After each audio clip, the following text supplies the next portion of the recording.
Hi, my name is Brintnall. I'm the front house engineer for Clutch. We are here in Manchester Academy, finishing up our tour of Europe and the UK, and I'm using a MIDAS PRO2.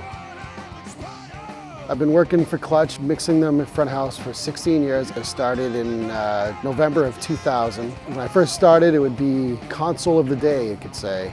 Now, after 3.5 years of MIDAS, we've had Pro 2s and Pro 2Cs. It's very consistent now. To use the same thing every day, it sounds amazing. On this tour, we have a Pro 2 at front of house. We have a Pro 2C at Monitor World. We share a DL251, so we share head amps, which is no problem because it's the same band every day. You shouldn't have to change the gain too much unless somebody changes the volume on stage or there's another instrument added. Okay, I've been mixing on a Pro 2 for 3.5 years now, and it's very much like an analog console to me. I've mixed on analog consoles and other digital consoles for a long time. This is definitely my favorite console, and it mimics an analog console a lot to me because you can do everything that I used to do on an analog console on this digital console. I can mix through subgroups, I can double bus things, I can compress subgroups such as kick and snare. I run to mono subgroups and I compress each one individually. I send in and out of kick, top and bottom snare to an individual subgroup. That way I can compress the group and not the individual channel, which sounds better to me.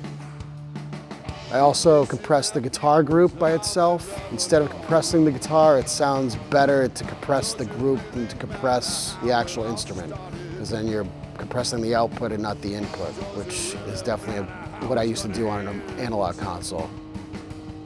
Everything has a comp and a gate on it.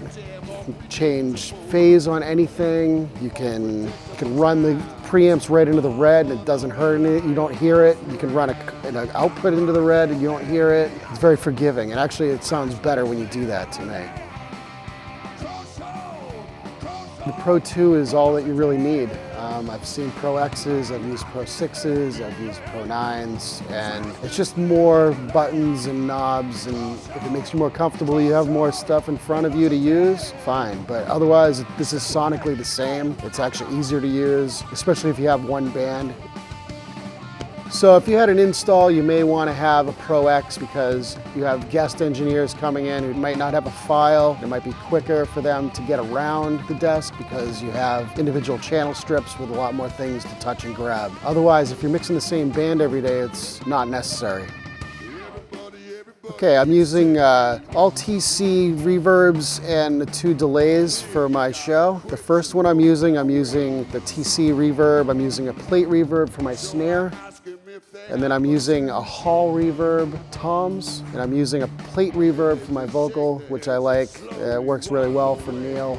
Anything more, I just use it subtly. Some songs I bring it up so you can actually hear it, but most of the time the actual audience is not really hearing the reverb, or at least they don't perceive they are. It's really good, it's clean, you don't really have to EQ it too much.